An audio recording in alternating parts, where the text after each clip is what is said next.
trying to shoot this down here. There you go. I just destroyed that area over there, but there it is. There's the hole. He ate right through it. Okay, so I completely cleaned it out, removed all of the foam from in there. Now I'm going to stuff it, and then after I stuff it, I'll foam it back in. All right, so now I've stuffed it. That's really tight in there. I packed it in, wrapped it all the way around the tube, and then I packed it in on every side. There's no way he can eat through it. There's no way he can pull that out. It is too much work. He would have to weigh 10 pounds. So we're going to use great stuff, Pest Block.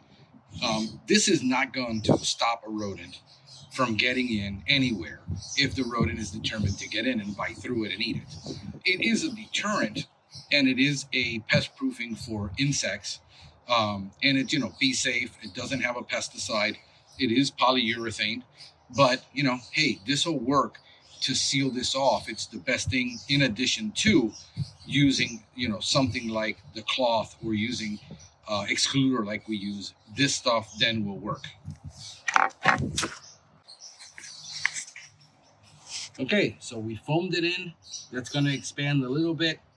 Now it's back to the way it should be, but it's now has the excluder product inside. That rat's not getting up there. He may attempt to eat through this, which he probably will because he's used to coming here, but there's no way that he's going to be able to get back in there.